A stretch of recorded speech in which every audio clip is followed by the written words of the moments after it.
All right, let's continue on the order of operations. You remember you take care of multiplication and division before addition and subtraction. Add a little extra to this. Sometimes you want to do something before you get into anything else, and you stuff in the parentheses you have to do before you can do anything else to this from outside. Another thing you want to be mindful of is you have a numerator and a denominator, top and bottom I like to call it.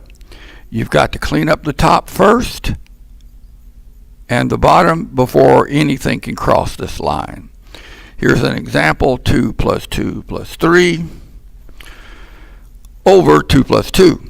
I can't divide this 2 by this 2, okay, until I add it to this 2 and then the 4 to the 3, all right? As you see here on this side, this is exactly what I've done, okay? Now I've got 7/4, and that gives us 1 3/4, 1 3/4, okay? Another example down here, we've got 15 over 12 plus 3. We have to add the 12 and the 3 to get 15, and then divide 15 by 15, which gives us 1. We'll return to that in a minute. Here's another one with parentheses. We're going to add 3 to whatever this is over here. Now, what is it? Okay, well, we don't know until we multiply 2 times what's in here, and we can't do that until we take the subtraction. So 7 minus 5 is 2. Now we're going to go 2 times 2 is 4, and we'll add the 3 to the 4. It's got to be done in this order because this is how the game is played, okay? These are the rules of the game, if you will. Here's one just a little bit more involved. We'll see this a lot. This whole number here is going to be divided by 5. Let's talk about this for a second. This is 10 divided by 5. Okay? We can also write that as 10 divided by 5. We read it left to right. And this is also 10 divided by 5. And occasionally you'll see what you have here, 10 divided by 5. Just different ways of writing the same thing. That's all there is to it. Now here I have parentheses and whatnot that are nested. So let's look at this. We're going to have to take care of what's in here first before we can divide it by 5, before we can multiply it times 3. So 7 and 3 are 10. And then we'll carefully write everything down. Make it write big. Paper's not that expensive. Give yourself plenty of room.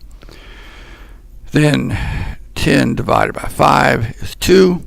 3 and 2 is 6. All right? See how straightforward that is. Now I want to show you another example that's even more involved. I realize at first glance this looks terrifying if you've never dealt with it. And in school they will give you a lot of these things and they get worse all the time. Just start from inside. Everything in here is going to be multiplied times 3. Everything in here is going to have 3 taken from it. All right? Everything in here is going to be added together. All right? So work inside to outside. 7 plus 8 is 15. Then we carefully write the rest of this down. Here's where a lot of people make mistakes. Always try to double check, did you write it down correctly? Especially on an exam because you're already under stress. Now, this is the same as this. So I'll just write this here down. 15 divided by 5. And that's going to be 3. So you see this is getting simpler and simpler as we go. That's how we know we're doing it right. Now we're going to have 3 minus 3, and that's 0.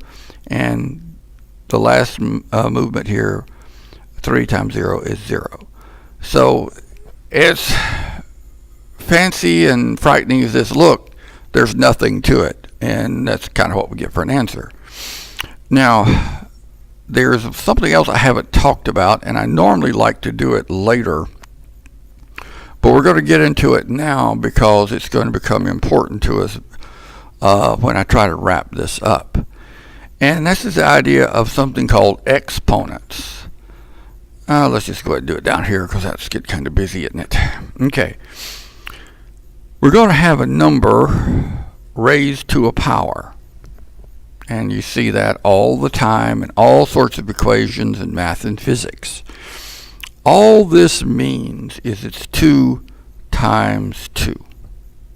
Okay, that's all it means. If you have 3 raised to the power of 2, they'll call it squared for some reason. Just means 3 times 3. Okay? If we're going to go over here and go to 2 to the power of 3, or 2 cubed they call it, it just means 2 times itself 1, 2, 3 times. Nothing to it. 2 times 2 is 4. 4 times 2 is 8. That's all there is to that. Therefore, 2 to the third power equals 8. It might behoove you to go ahead and try to memorize some of the simpler, smaller ones. I wouldn't get too fancy with this. The value of this is, in the old days, before everybody had a calculator, there are types of equations, operations that you can do to numbers set up this way that allows people to work with some very, very large numbers.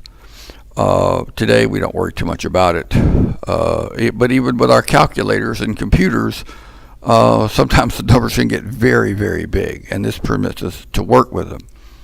So let's now talk about order of operation. The first thing, if they're parentheses, we're going to have to clean those up. If they're exponents, 2 squared, 3 squared, 2 to the third power, what have you, we're going to have to do something to that before we can use it in the equation, before we can simplify it. And then if we have something in the numerator and the denominator, we're going to have to simplify this in the top first, and then we can simplify in the bottom, and then we can cross this line. And then once you've got all those lovely things done, now we do multiplication, division, and finally addition and subtraction left to right. So let me talk about a couple of quick things just to make sure that this is coming through. All right, here we have to take care of the exponent first. 2 times 2 plus 1. 2 times 2 is 4, plus 1 is 5. All right? Same thing over here. Even if I had 2 squared times 2, all right? I have to, see, I can't multiply 2 times 2 squared. I have to get rid of this exponent.